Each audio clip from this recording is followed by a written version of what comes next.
What I see today is the world is in a terrible state of flux.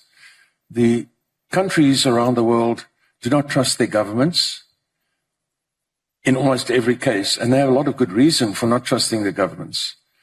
And last year, I had the opportunity in 2024 of traveling through the United States.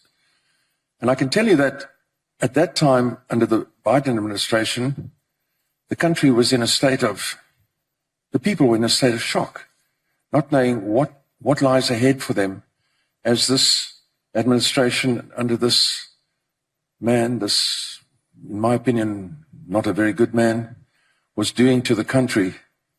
And I have a lot of my family there, and they were asking, where are we going to go? We can't go anywhere else now. We came to America because this was going to be the place we could get away from all the terrible things that are happening around the world. And now it's coming to the United States.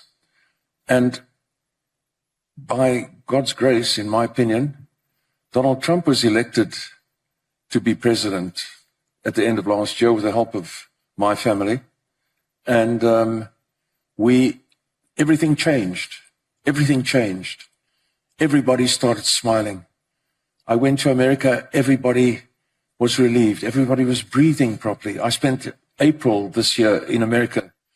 I like to tell people that, I like to think I should say to people that 80% of the population that I met from California to Texas last month, in April, was behind Trump, is behind Trump. 80%. That's not true. 100% behind Trump. 100% behind Trump. Trump talks about sovereignty for the United States. I believe you only come right when your country's sovereignty is established. I like the idea of multi-polarity and all that sort of stuff, but first your own country, and then relations with each other. That works. Coming to Russia for the first time myself, I need to tell you, and I think many people here don't know this, but when you grow up in the West, you are taught from a very early age that Russia is a terrible place where you have to duck around dark shadows for fear of people killing you or stabbing you. You cannot live there under normal circumstances. You will be put in front of a firing squad if you do anything that they don't like. This is wrong. This is so wrong. I arrived here. I was going to come with my daughter, Alexandra.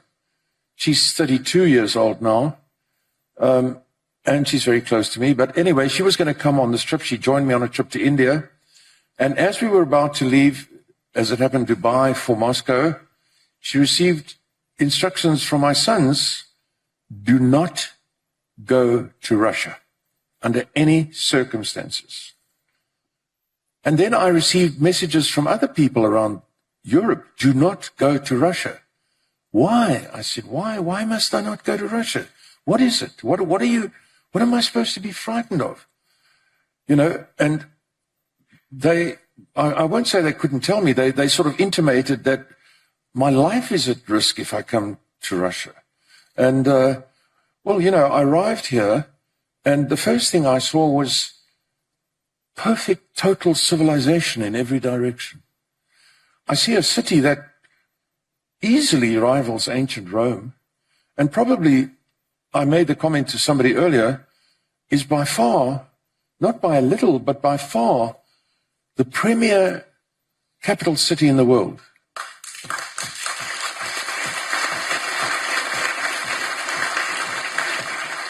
And I don't say that lightly. I mean, you know, I'm a critical person.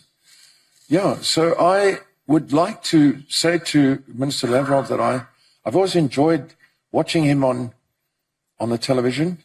He always has something quite witty to say.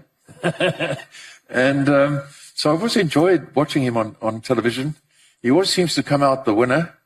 And so what I'd like to sort of suggest to him is How can we change the perception of the West about Russia?